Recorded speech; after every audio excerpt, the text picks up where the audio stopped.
बज चुके हैं और 10 बजे 10 शहर के साथ हाजिर हूं मैं आपके साथ मोनिका ठाकुर। और बुलेटिन की शुरुआत करते हैं पंजाब की बड़ी खबरों के साथ। एसवाईएल का मुद्दा एक बार फिर से गर्मा गया है। पंजाब और हरियाणा दोनों ही एसवाईएल पर अपना पूरा हक जताते हुए इस पर बयानबाजी कर रहे हैं। पंजाब के मुख्यमंत्री प्रकाश सिंह बादल ने अपने हक के लिए किसी भी कुर्बानी की बात कही है, तो हरियाणा के मुख्यमंत्री मनोहर लाल खट्टर को उम्मीद है कि फैसला हरियाणा के हक में आएगा। पंजाब में पानी की एक बूंद भी ज्यादा नहीं है और अकाली दल पानी के मसले पर किसी भी कुर्बानी के लिए तैयार है, ये कहना है पंजाब के मुख्यमंत्री प्रकाश सिंह बादल का। जी हां, बयानों के सिलसिले के बीच में एसवाईएल का मुद्दा एक बार फिर से सुर्खियों में है और आमने सामने एक बार फिर से पंजाब और हरियाणा की सरकारें हैं। और चाहे पंजाब हो या फिर हरियाणा, दोनों पानी पर अपना हक जता रहे हैं और कोई भी अपने स्टैंड से पीछे हटने को तैयार नहीं। मुख्यमंत्री प्रकाश सिंह बादल के पानी पर दिए गए बयान को सुखबीर बादल ने भी दोहराया है। दूसरी ओर हरियाणा सरकार को सुप्रीम कोर्ट से फैसला अपने हक में आने की उम्मीद है। वो मुख्यमंत्री ने क्लियर कर देता है। प्रेसिडेंशियल रेफरेंस बहुत समय से, सालों से पेंडिंग पड़ा था। सुप्रीम कोर्ट में हमने अर्ली हियरिंग के लिए अपनी एप्लीकेशन दी थी और सुप्रीम कोर्ट ने उसको मान लिया है और उसकी रेगुलर सुनवाई शुरू कर दी है और मैं समझता हूँ वो निर्णय हरियाणा के हित में बहुत जल्दी सुप्रीम कोर्ट देने वाला है। वहीं पंजाब कांग्रेस के प्रधान ने भी कहा है कि पंजाब कांग्रेस पानी के मुद्दे पर अपने स्टैंड पर बरकरार है और पंजाब के पास ज्यादा पानी नहीं है।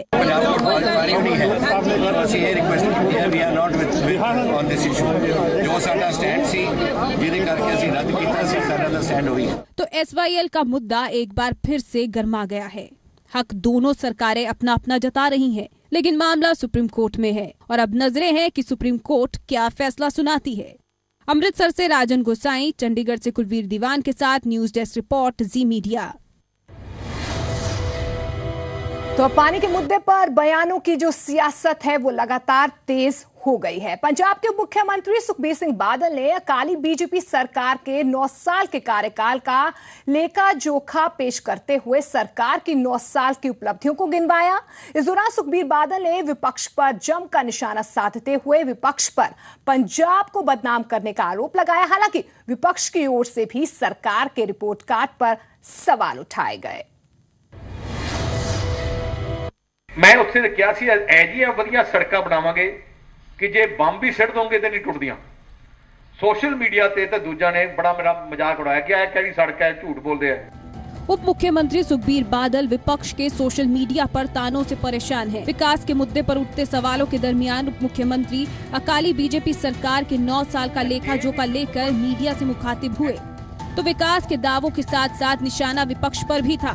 उप मुख्यमंत्री ने भावुक अपील करते हुए दावा किया कि विपक्ष ने अकाली पार्टी को नहीं बल्कि पंजाबियों का मजाक उड़ाया है। वहीं कांग्रेस अकाली दल के इस रिपोर्ट कार्ड के साथ इत्तेफाक नहीं रखती और उनकी दलील है कि सरकार आंकड़ों के बहाने जमीनी हकीकत पर पर्दा डाल रही है। आई मस्ट टेल यू कि ऐसी बैंकरप्ट स्टेट का एक पुअर इंफ्रास्ट्रक्चर है, पुअर गवर्नेंस है, इंडस्ट्री भज गई है ते यूथ ड्रग्स ने एक वड्डी गल है।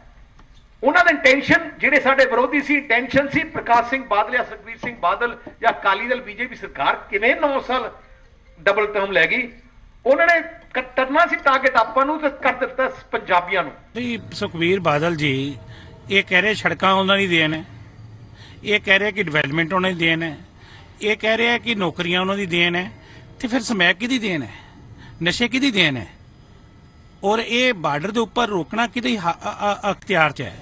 उप मुख्यमंत्री ने बिजली सरप्लस राज्य होने के दावे के बहाने दिल्ली में आम आदमी पार्टी की कार्रवाई पर भी सवाल खड़े किए। तो उसे बिजली आउंदी नहीं, कट रहिंदे है। 500-550 करोड़ मीडिया ते लाता, अखबारां च ऐड दे दित्ती। लोकां दी तुसीं देखो 7.9 कमर्शियल नहीं, दुकानां दे ते होरां दे अपना 8 रुपये, दिल्ली 12 रुपीज 38 पैसा है पर यूनिट। कई अहम मुद्दों पर गरमाई हुई सियासत के दरमियान उप मुख्यमंत्री राज्य सरकार की 9 सालों की कारगुजारी के रिपोर्ट कार्ड के बहाने विकास को मुद्दा बनाने की कोशिश में है, तो विपक्ष उसी विकास को आधार बनाकर निशाने साध रहा है। चंडीगढ़ से जगतार भुल्लर, दिल्ली से पंकज कपाही के साथ न्यूज डेस्क रिपोर्ट, जी मीडिया। इस बीच उप मुख्यमंत्री सुखबीर सिंह बादल ने कांग्रेस की ओर से साल 2017 के विधानसभा चुनाव के लिए नियुक्त किए गए रणनीतिकार प्रशांत किशोर पर भी सवाल खड़े किए। सुखबीर ने प्रशांत किशोर के बहाने पंजाब कांग्रेस के अध्यक्ष कैप्टन अमरिंदर सिंह पर निशाना साधा।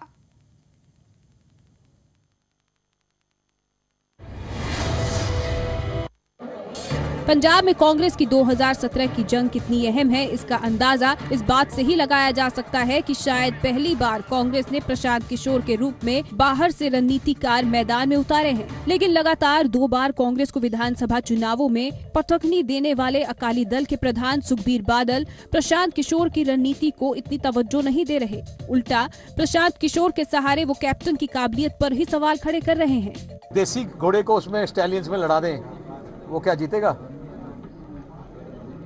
ये भावे प्रशांत किशोर ले आए या कुछ मर्जी छोड़ जाए, जो गाड़ी जिसमें तेल ही नहीं है वो सड़क में क्या चलेगी? ड्राइवर कहाँ चलेंगे? सुखबीर बादल ने सिर्फ कैप्टन की काबिलियत पर ही सवाल खड़े नहीं किए। सुखबीर बादल ने प्रशांत किशोर को भी सलाह दी है कि अगर वो इतने बड़े रणनीतिकार हैं तो प्रधानमंत्री के तौर पर अपनी दावेदारी क्यों नहीं पेश करते। कि प्रशांत किशोर चाहे तो अगली बार प्राइम मिनिस्टर वो आप ही बन सकते हैं, दूसरों को जिताने के लिए अपने आप ही लड़ लें। पंजाब की सियासी जंग अब रणनीतिकारों तक पहुंच गई है। प्रशांत किशोर का कद 2014 के लोकसभा चुनावों और बिहार में नीतीश कुमार की जीत के बाद बड़ा हो चुका है। सुखबीर बादल भी इस बात को जानते हैं, इसलिए सियासी शहमात के खेल में वार पलटवार की जंग जारी है। चंडीगढ़ से जगतार भुल्लर के साथ न्यूज डेस्क रिपोर्ट जी मीडिया। आगे बढ़ते हैं। पंजाब विधानसभा चुनाव में अभी वक्त है, लेकिन इस बार मुकाबला तिकोना होने की चर्चा है। कौन किसके लिए चुनौती है, ये सवाल सुर्खियों में है। अकाली दल हो या कांग्रेस, दोनों के निशाने पर आम आदमी पार्टी ही है, पर दोनों आम आदमी पार्टी को चुनौती मानने के लिए तैयार नहीं है। पंजाब का कोई भी बशर जरा लड़ूगा इहदे मुकाबले दी जमानत जब्त कराऊंगा। आम आदमी पार्टी के पंजाब कन्वीनर सुच्चा सिंह छोटेपुर किसी शख्स की जमानत जब्त होने की बात कह रहे हैं। छोटेपुर का ये दावा किसी और के लिए नहीं बल्कि राज्य के उप मुख्यमंत्री सुखबीर बादल के लिए है। छोटेपुर का दावा है कि कोई चाहे विरोध में क्यों ना हो, सुखबीर बादल की जमानत जब्त होनी तय है। हाल ही में सुखबीर बादल ने भगवंत मान की उनके खिलाफ चुनाव लड़ने वाली चुनौती पर दावा किया था कि भगवंत मान की जगह चाहे अरविंद केजरीवाल भी आ जाए, उनको कोई फर्क नहीं पड़ेगा। तो कहते हैं भी भगवंत लड़े या केजरीवाल लड़े, पंजाब का कोई भी बशर जरा लड़ूगा इहदे मुकाबले दी जमानत जब्त कराऊंगा। मोस्ट वेलकम केजरीवाल नु ले आओ, भगवंत मान की चीज। चुनाव से पहले जीत हासिल करने के दावे हर एक सियासी पार्टी करती है, लेकिन जिस तरह के साथ आम आदमी पार्टी ने दिल्ली में कई बड़े चेहरों को मात दी थी, वही इतिहास अब आम आदमी पार्टी पंजाब में भी दोहराने का दावा कर रही है। लेकिन बार बार सुखबीर बादल के खिलाफ चुनाव लड़ने के दावे के बहाने शायद भगवंत मान पार्टी में अपने बड़े कद की दावेदारी ठोक रहे हैं। गुरदासपुर से अजय महाजन के साथ न्यूज डेस्क रिपोर्ट जी मीडिया। खबर में आगे बढ़ते हैं। खबर चंडीगढ़ से लेते हैं। चंडीगढ़ में हुई हरियाणा कैबिनेट की बैठक में कई अहम फैसले लिए गए। बैठक में नई एक्साइज पॉलिसी को मंजूरी दे दी गई।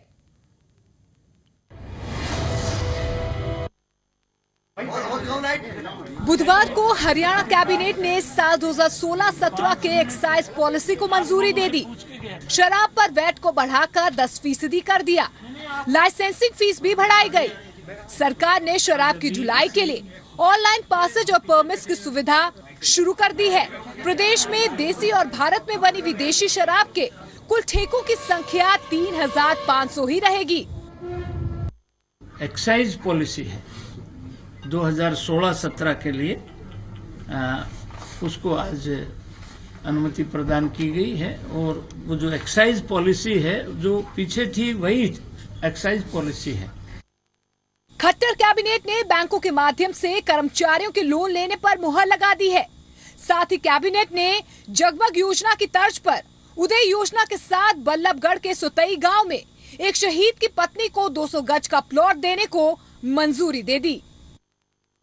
एक जगमग योजना थी, अब एक उदय योजना है, उसको आज के मंत्रिमंडल ने सैंक्शन दे दी। श्रीमती मेमवती विधवा ये शहीद हुए नायक रघुवीर सिंह सोतई गांव है बल्लभगढ़ विधानसभा में, उनको एक रिहायशी प्लाट 200 वर्ग गज का, ये उसकी अनुमति आज के मंत्रिमंडल। हरियाणा कैबिनेट की इस बैठक में हरियाणा विधानसभा के बजट सत्र को लेकर तारीख तय नहीं हो सकी। दरअसल सरकार हैपनिंग हरियाणा के तहत होने वाले इन्वेस्टर्स समिट की तैयारियों और उसके सफल आयोजन में लगी हुई है। कुलबीर दीवान के साथ ब्यूरो रिपोर्ट, जी मीडिया, चंडीगढ़। गुड़गांव में होने वाले हैपनिंग हरियाणा इन्वेस्टर समिट में किसी तरह का कोई बदलाव नहीं होगा। मुख्यमंत्री खट्टर ने कहा कि सिर्फ हैपनिंग हरियाणा के कार्यक्रम के दौरान सांस्कृतिक कार्यक्रमों को रद्द किया गया है।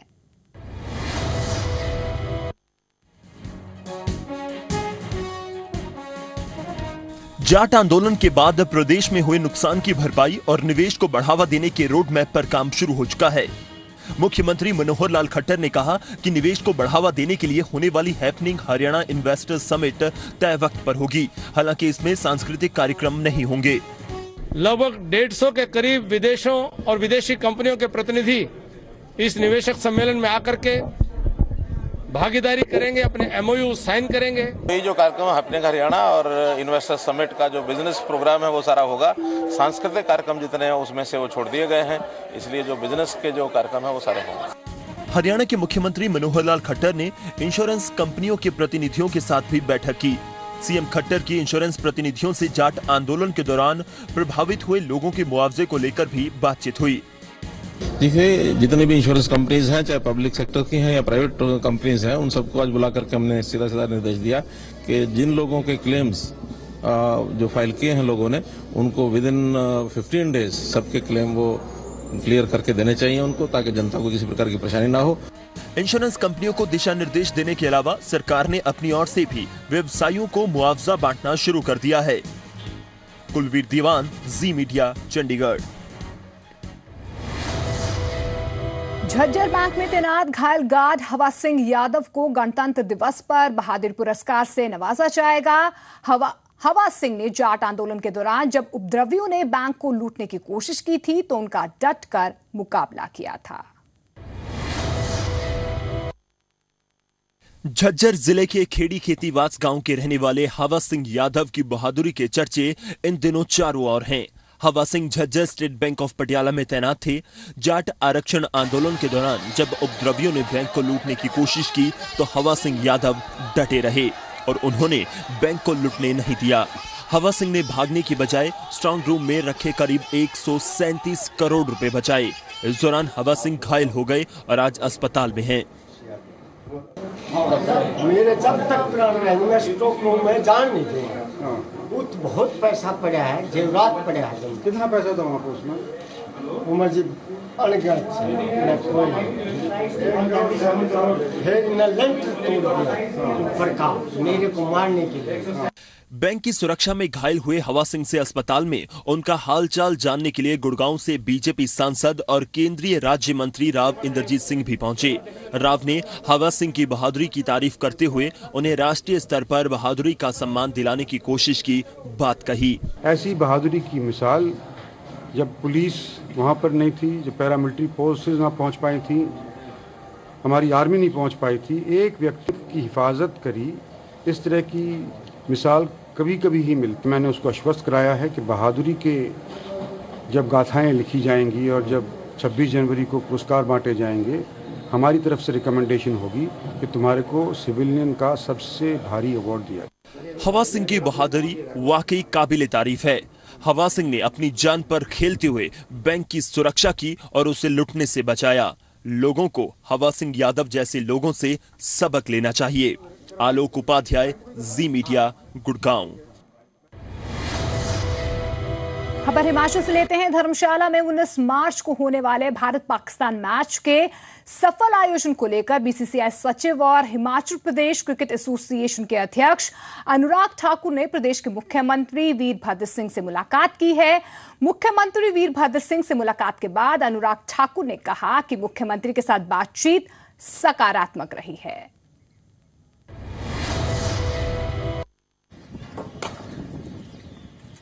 धर्मशाला T20 मैच को लेकर सियासी गलियारों में बयानबाजी का दौर जारी है। इसी बीच BCCI की तरफ से भी लगातार बयान आ रहे हैं। जहां प्रदेश के राजनीतिक दल और शहीदों के परिजन लगातार T20 मैच का विरोध कर रहे हैं, वहीं BCCI पूरी तरह से मैच कराने के इंतजामों में लगी है। BCCI सचिव अनुराग ठाकुर ने धर्मशाला भारत पाकिस्तान मैच को लेकर हिमाचल के मुख्यमंत्री वीरभद्र सिंह से मुलाकात की और कहा कि अब मैच की जगह बदलना संभव नहीं है। साथ ही उन्होंने कहा कि वो भी शहीदों का सम्मान करते हैं। प्रदेश के हित में ऐसा निर्णय हो जिससे देश का नाम बदनाम भी ना हो, खेल और प्रदेश का नुकसान भी ना हो। कोई ये नहीं चाहता कि किसी भी शहीद के परिवार को ठेस पहुंचे। निश्चित तौर पर सकारात्मक कोई निर्णय बनकर निकले, इसी में बहुत अच्छी बातचीत हुई है। वहीं मुख्यमंत्री वीरभद्र सिंह ने सुरक्षा देने की बात कही। साथ ही कहा कि अगर BCCI सचिव एक्स सर्विसमैन से बात करेंगे तो हो सकता है कि समस्या का समाधान हो जाए। वहीं कैबिनेट मंत्री GS बाली भी अनुराग ठाकुर को जवाब देते नजर आए। जो मार्टर है ना मेमोरियल, वहाँ पर इन लोगों ने कसम खाई है, but everything can be resolved. Let them talk to these people. जो कंसर्न पार्टी है ना, आई एम श्योर अगर वो बातचीत करेंगे तो थिंग्स विल मैच डाउन। इस वक्त ऐसे हालात हैं कि इस मैच को आगे अलो करें। बाकी मैंने ये पहले भी कहा है कि मैं अपनी रणनीति जो है वो सिर्फ 5 तारीख के बाद ही बताऊंगा। 6 तारीख के बाद जब मैं आऊंगा तो उसके बाद आने के बाद मैं इसके ऊपर चर्चा करूँ। भारत पाकिस्तान मैच को लेकर टूरिज्म डेवलपमेंट के उपाध्यक्ष मेजर VS मनकोटिया भी खासे गुस्से में नजर आए और कहा कि वो पाकिस्तान की टीम को धर्मशाला में नहीं आने देंगे। माहौल अच्छा नहीं है धर्मशाला में मैच करवाने का पाकिस्तान के साथ। बाकी मुल्कों के साथ आप मैच करवाइएगा, मुबारक है, आपको स्वागत है, लेकिन पाकिस्तान का बड़ा संवेदनशील मामला बन गया है क्योंकि ये हाल ही में 1-1.5 महीने में इन्होंने जो हमले किए पठानकोट एयरफोर्स स्टेशन और फिर इन्होंने जो पुलवामा श्रीनगर में किए, उसमें 2 पठानकोट में हमारे जवान शहीद हुए हैं, धर्मशाला के बड़े करीब, कोई 15-20 किलोमीटर की दूरी पे। जैसे जैसे धर्मशाला T20 भारत पाकिस्तान मैच की तारीख नजदीक आ रही है, प्रदेश में मैच को लेकर बयानबाजी उफान पर है और इन बयानों के बीच मैच पर सस्पेंस बढ़ता जा रहा है। ब्यूरो रिपोर्ट, जी मीडिया।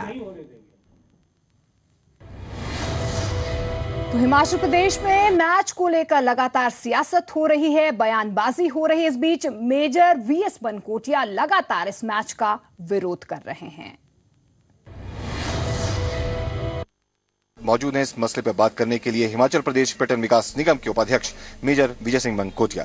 मनकोटिया जी, आपने सबसे पहले ये मुद्दा उठाया था कि वहां पर मैच नहीं होना चाहिए और कुछ बयान भी आपने दिया था इस बाबत, तो क्यों इतना विरोध हो रहा है? ये एक तो बात स्पष्ट कर देना चाहता हूं मैं कि मैं कोई राजनीतिज्ञ की हैसियत से नहीं बोल रहा हूं। मैं भारतीय पूर्व सैनिक संघ जो है हिमाचल प्रदेश शाखा का मैं अध्यक्ष हूं और सबसे पहले जब ये सूचना हमें मिली थी कि 19 मार्च को धर्मशाला में इंडिया वर्सेस पाकिस्तान मैच खेला जाएगा, उसी वक्त हमने अपनी एक बैठक करके उसमें यह निर्णय लिया था कि देखिए BCCI जो है वो अन्य मैच जो है T20 वर्ल्ड कप के धर्मशाला में अवश्य करवाए, उसका स्वागत करते हैं। परंतु जहां तक पाकिस्तान का सवाल है, क्योंकि हाल ही में जो 2 प्रमुख हमले हुए हैं, एक पठानकोट में एयरफोर्स स्टेशन और दूसरा श्रीनगर में पुलवामा में, उसमें 4 हमारे हिमाचल प्रदेश के जो जवान थे, सैनिक थे, वो शहीद हुए हैं। और ये जो समय है जिसमें ये हमले हुए हैं, अभी 1.5 महीना भी नहीं हुआ है। तो हमने कहा कि ये सारे हालात परिस्थितियां देखकर, क्योंकि पाकिस्तान बाज नहीं आ रहा है, बार बार ISI से, जिहादियों से ये हमले हमारे जवानों के ऊपर, सैनिकों के ऊपर करवा रहे हैं। और हिमाचल प्रदेश की लाशें जो हैं कभी कश्मीर से आती हैं, कभी और जगह से आती हैं, तो हमने कहा ये बहुत हो चुका। अगर आप पाकिस्तान को अभी रोकेंगे नहीं तो क्या संदेश देंगे आप? हम तो कहते हैं कि आप लेकिन इसमें जिस तरह से ये मैच है, ये खेल, क्या आपको लगता नहीं कि सियासत या मैच को जो है अलग रखा जाए, अलग उससे देखना चाहिए इससे? अजी भाई, नरेंद्र मोदी जो हमारे प्रधानमंत्री हैं, उनसे कहिएगा, नवाज शरीफ को कहिएगा कि आप पहले फैसला कीजिएगा कि आप हमारे पर हमले करवाते जाएंगे या उनको रोकेंगे। अगर आपने हमारे घरों में शव ही भेजने हैं और तिरंगा झंडा उसके ऊपर बिछा के कहना है कि ये शहीद हो गए और हमें बड़ा नाज है, हमें मंजूर नहीं है। पाकिस्तान की टीम धर्मशाला में आएगी, क्या BCCI वाले जाके उनके गले में हार नहीं डालेंगे? हाँ, हिमाचल प्रदेश पर्यटन विकास निगम के उपाध्यक्ष मेजर विजय सिंह मनकोटिया और पूर्व सैनिक लीग के अध्यक्ष, जिनका ये कहना है और साफ तौर पर इन्होंने चेतावनी दे दी है कि अगर बीसीसीआई जो है अपने रुख पर यूं ही अड़ी रही और भारत पाकिस्तान का मैच धर्मशाला में होता है तो इसकी सीधे तौर पर जिम्मेदारी जो है वो बीसीसीआई की होगी। ये इन्होंने चेतावनी दे दी है। यहाँ पर कैमरा पर्सन अशोक सोनी के साथ मोहित प्रेम शर्मा। आगे बढ़ते हैं। फतेहाबाद में किसान गेहूं और चावल की परंपरागत खेती को छोड़कर अब खुशबूदार फूलों की खेती को अपना रहे हैं और किसानों को इससे मुनाफा भी खूब हो रहा है। ये खास रिपोर्ट देखिए।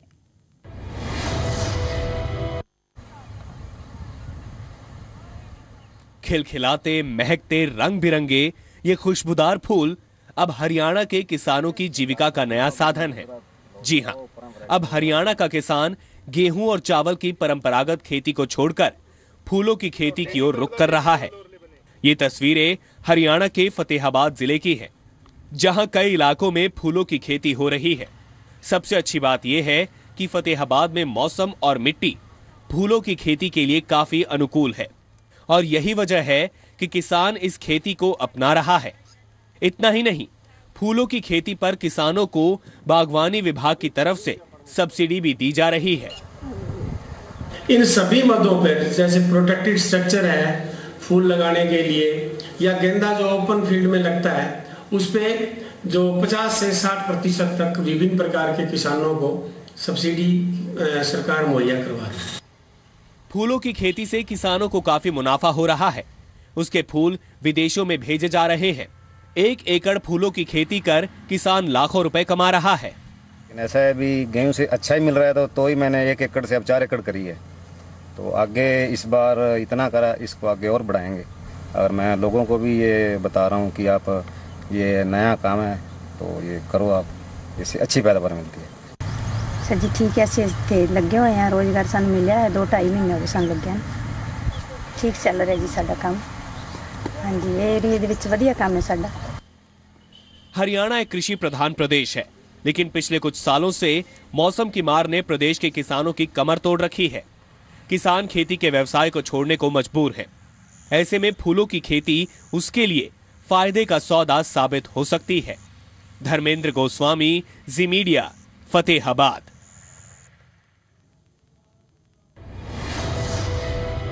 आपके सुझावों का हमेशा इंतजार रहता है। किसी भी तरह की जानकारी, अपने सुझाव हमें ईमेल के जरिए भेज सकते हैं। हमारा ईमेल पता है editorpunjabi@zmedia.slgroup.com। आप हमें ऑनलाइन भी देख सकते हैं। आप लॉग इन कर सकते हैं zpunjab.com पर। इसी के साथ साथ आप हमारे फेसबुक पेज पर भी हमारे साथ जुड़ सकते हैं और ट्विटर पर ट्वीट भी कर सकते हैं।